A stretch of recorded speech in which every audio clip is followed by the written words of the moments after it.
ఈరోజు పాలకూర meal maker curry చేస్తున్నాము. చూడండి, అందరు కూడా చేసుకోండి.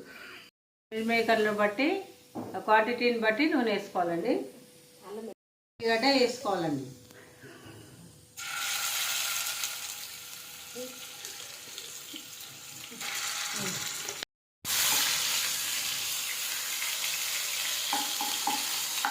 వేగిన తర్వాత ఉల్లిగడ్డలు వేసుకోవాలండి.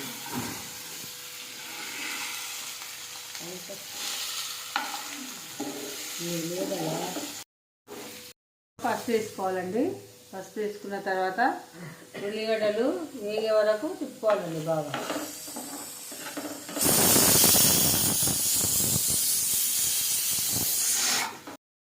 రైస్ కూడా కుక్కర్లో పెట్టుకున్నామండి. బాగా ఉల్లిగడ్డ ఉడికిందండి. మిల్ మేకర్ బాగా పిసుకొని వేసుకోవాలండి. అందులో ఒట్టిగా నీళ్ళు పోయే వరకు పిసికి వేసుకోవాలండి.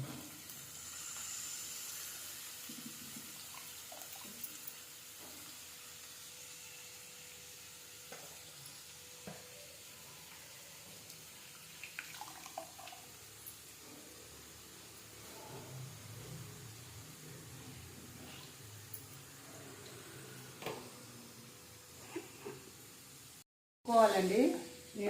ఉల్లిగడ్డలు నూనె మిల్ మేకర్ అన్నీ కలుపుకోవాలండి.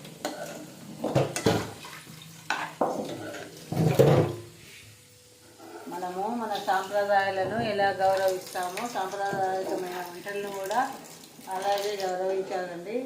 ఈ కరోనా వచ్చిన తర్వాత చాలామంది 70% మళ్ళీ సాంప్రదాయ వంటకాలు, సంగటి, జొన్న రొట్టెలు, ఆకుకూరలు, నట్సు, మొలకెత్తిన విత్తనాలు, ఇటువంటివి చాలా మార్పు వచ్చిందండి.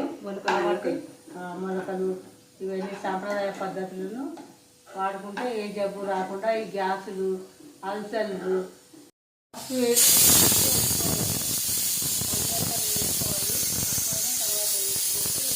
వేసిన తర్వాత ఉప్పు వేసిన తర్వాత బాగా కలుపుకోవాలి.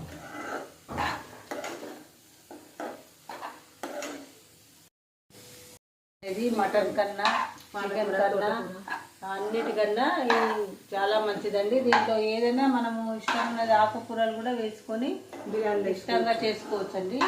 పిల్లలు కూడా చాలా ఇష్టంగా తింటారు కాబట్టి కొంచెం ఆయిల్ తక్కువగా, కొద్దిగా కారము మసాలాలు వేయకుండా మామూలుగా చేసుకోవాలండి. పిల్లలు బాగా తింటారు.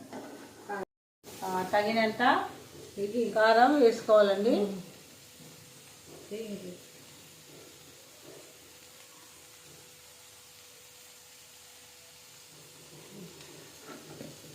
బాగా కలుపుకోవాలండి. ఇప్పుడు ఉప్పు కారం పట్టేట్టుగా కలుపుకోవాలండి. తర్వాత ధనియాల పొడి కొంచెం వేసుకోవాలండి తగినంతగా.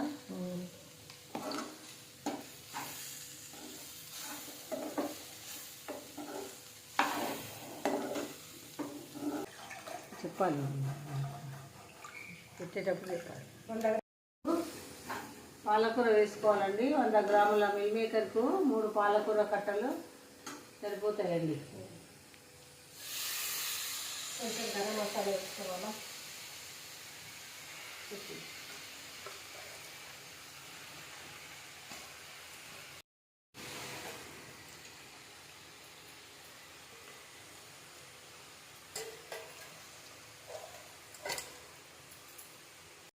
కొద్దిగా గరం మసాలా కూడా వేసుకోవాలి. అలాగే పుదీనా కొత్తిమీర కూడా వేయాలండి. కొత్తిమీర వేసుకోవాలండి. పుదీనా కొత్తిమీర కూడా రెండు కూడా వేసుకోవచ్చండి.